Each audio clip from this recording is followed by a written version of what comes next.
39,300 మందికి 17,81,00,000 ఇస్తున్నాం. వింజమూరులో 5,484 మందికి 2,47,00,000 ఇస్తున్నాం. నేను ఇంకొక మాట కూడా చెప్తున్నాను. నేనేదో మొక్కుబడిగా ఇవ్వడం లేదు, గౌరవప్రదంగా ఇస్తున్నాం. మీ ఇంటికి నిద్రలేస్తానే మీ తలుపు కొట్టి మీకు గుడ్ మార్నింగ్ చెప్పి మీ ఇంటి దగ్గరనే పింఛన్లు ఇచ్చే కార్యక్రమాన్ని ఏర్పాటు చేశాం. గౌరవప్రదంగా మీ ఆత్మ గౌరవాన్ని నిలబెట్టే విధంగా, పేదవాడంటే చులకన భావం లేకుండా మీకిచ్చే కార్యక్రమానికి శ్రీకారం చుట్టాం. ఈరోజు ఒక పెన్షన్ వల్ల మీ అందరిలో ఒక భద్రత కల్పించాం. అభివృద్ధి ఏ విధంగా చేయాలనో చేసి చూపిస్తున్నాం. ఇంకో పక్కన మీరందరూ ఒకసారి గుర్తుపెట్టుకుంటే సూపర్ 6 చెప్పాను. నా జీవితంలో నేను కూడా ఎన్నో కార్యక్రమాలు చేశాను, కానీ ఆ రోజు నేను హామీ ఇచ్చినప్పుడు అనిపించింది చేయగలుగుతావా అనిపించింది. కానీ నాకు మీ మీద అభిమానంతో చేయాలి తప్పదని ఆ రోజు నిర్ణయించుకున్నాను. వచ్చిన వెంటనే పింఛన్లు ఇచ్చాం, తల్లికి వందనం. ఎంతమంది పిల్లలుంటే అంతమందికి 15,000 రూపాయలు చొప్పున మీకు అందించిన ప్రభుత్వం ఈ ప్రభుత్వం. మళ్ళీ జూన్ వస్తుంది.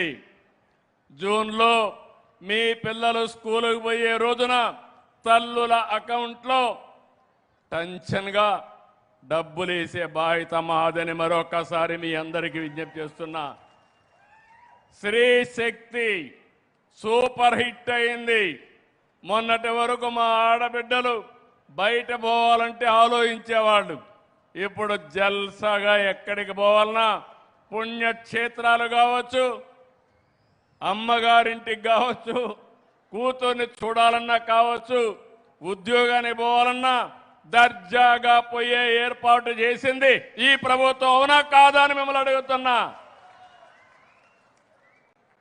మా ఆడబిడ్డలు వంట చాలా కష్టంగా ఉండేది, ఇప్పుడు కూడా కష్టాలు ఉన్నాయి.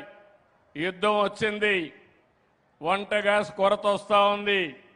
అయినా ఎక్కడ కూడా ఎన్ని ప్రయత్నాలు చేయాలనో అన్ని ప్రయత్నాలు చేస్తున్నాం. నేను ఒకటే మీ అందరినీ కోరుతున్నాను. ఈరోజు మీరు చూస్తే 3 ఒరిజినల్గా దీపం కింద ఆడబిడ్డలు గ్యాస్ సిలిండర్తో వంట చేయొచ్చని చేసింది నేనే చేశాను కంబైన్డ్ ఆంధ్రప్రదేశ్లో. ఇప్పుడు 3 సిలిండర్లు ఉచితంగా ఇస్తున్నాం.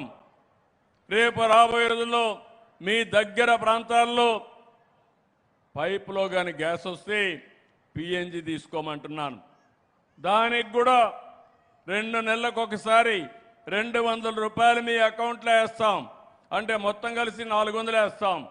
అంటే సంవత్సరానికి 2,400 రూపాయలు ఎవరైనా పైపుడు గ్యాస్లో తీసుకుంటే మీకు ఇచ్చే బాధ్యత నాదని మరొక్కసారి విజ్ఞప్తి చేస్తున్నా. దానివల్ల యాక్సిడెంట్లు తగ్గుతాయి, మనకు సులభం అవుతుంది. అన్నదాత సుఖీభవ ఈ కార్యక్రమానికి శ్రీకారం చుట్టాం. ఈరోజు అన్నదాత సుఖీభవ కింద మొన్నే మీ అకౌంట్లో డబ్బులు వేశాను. కేంద్రం 6,000, రాష్ట్రం 14,000 రూపాయలు ఇస్తున్నాం. ఇప్పుడే నేను మైక్రో ఇరిగేషన్ చూశాను. ఇలాంటి ఉదయగిరి ప్రాంతంలో మైక్రో ఇరిగేషన్ చాలా పెద్ద ఎత్తున ఉపయోగపడుతుంది. ఇప్పుడే ఎమ్మెల్యే చెప్పాడు, ఈ చెరువుకు నీళ్లు ఇవ్వడమే కాదు, ఈ సంవత్సరం వెలుగొండ ప్రాజెక్టు పూర్తి చేసి నీళ్లు తీసుకొచ్చి ఆ తర్వాత ఉదయగిరి ప్రాంతానికి కూడా నీళ్లు తీసుకొచ్చే బాధ్యత ఈ ప్రభుత్వం తీసుకుంటాం. మీరు ఒక్కసారి గుర్తుపెట్టుకోవాలి. ఆ రోజు మీరు ఆలోచిస్తే పోలవరం 72% పనులు పూర్తి చేశాం. ఒక విధ్వంస పాలన వస్తే ఎట్లుంటుందంటే, నా మీద కోపంతో పోలవరాన్ని గోదావరిలో ముంచేశాడు, డయాఫామ్లు కూల్చేశాడు. 440 కోట్లతో పూర్తి చేశాం. తిరిగి మళ్ళీ 1000 కోట్ల రూపాయలు ఖర్చు పెట్టి ఆ పని కూడా పూర్తి చేసి నిన్నే కేంద్రం 1300 కోట్లు మళ్ళా ఇచ్చారు.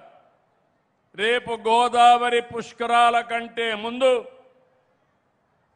పోలవరం ప్రాజెక్టుని జాతికి అంకితం చేసే బాధ్యత ఈ ప్రభుత్వం తీసుకుంటుంది. దీనివల్ల కృష్ణా డెల్టాకు నీళ్లు వస్తాయి. రాబోయే రోజుల్లో నాగార్జున సాగర్కు నీళ్లు తీసుకొస్తాం. ఇంకా పైకి నల్లమల సాగర్ తీసుకొస్తే ఇంకా మీ ఉదయగిరి కూడా సమస్య ఉండదని చెప్పి నేను మీకు తెలియజేస్తున్నా. అటు శ్రీశైలం ఉంటుంది, ఇటు పోలవరం నీళ్లు కూడా వచ్చే అవకాశం ఉంటుంది. ఒక పక్క సంక్షేమాన్ని పెద్ద ఎత్తున ఇస్తున్నాం.